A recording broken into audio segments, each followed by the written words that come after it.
President Trump is spending another day trying to both advocate for stricter gun laws and to clarify his positions on one of the most divisive subjects for both his supporters and critics.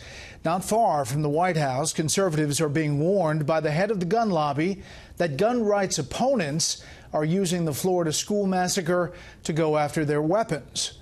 Chief White House correspondent John Roberts starts us off tonight with another day looking for answers. Good evening, John. Brett, good evening to you. It was the second meeting that President Trump convened here at the White House on the Marjory Stoneman Douglas school shooting, meeting with state and local officials today to hear suggestions and float a few ideas of his own.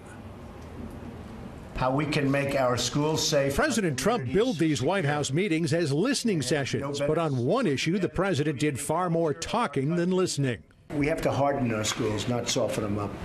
A gun-free zone to a killer or somebody that wants to be a killer, that's like going in for the ice cream.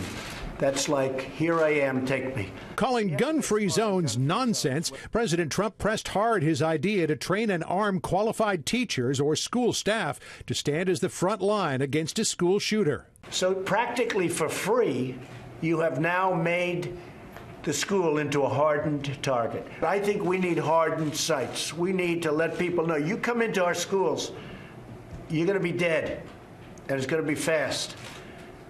And unless you do that, you're going to always have this problem. While a handful of schools have already adopted the idea, getting the sort of widespread buy-in necessary to serve as a national deterrent will be a challenge for the White House. So far, much of the reaction that we've seen to this idea has been negative. Does the president expect that he can get enough buy-in in order to send a signal to potential shooters out there that this is a hardened facility? You walk in the door, as he said a little while ago, you're not going to last very. We certainly think so. Look, there are a lot of individuals, leaders in Congress. The NRA has been supportive of this idea.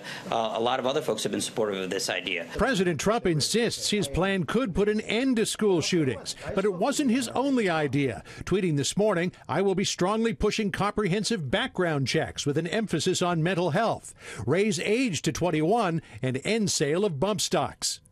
Raising the age to buy a rifle or shotgun puts President Trump at odds with the NRA, which fiercely opposes changes, in a statement saying passing a law that makes it illegal for a 20-year-old to purchase a shotgun for hunting or an adult single mother from purchasing the most effective self-defense rifle on the market punishes law-abiding citizens for the evil acts of criminals.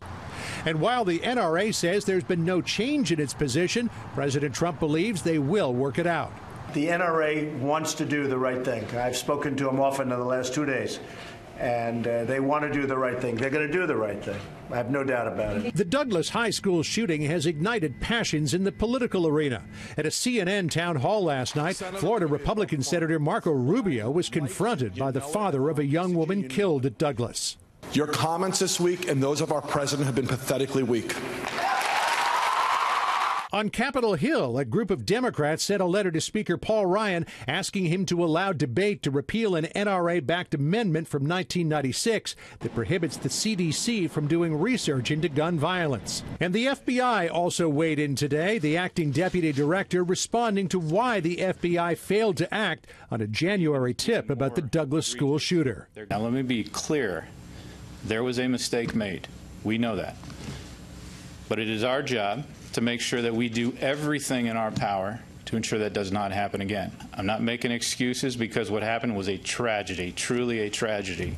President Trump also suggested today changing the language around active shooter drills at schools, saying that they should simply be called safety drills because young students participating in an active shooter drill could be traumatized simply by the language. Right? John Roberts live in the North Lawn. John, thanks.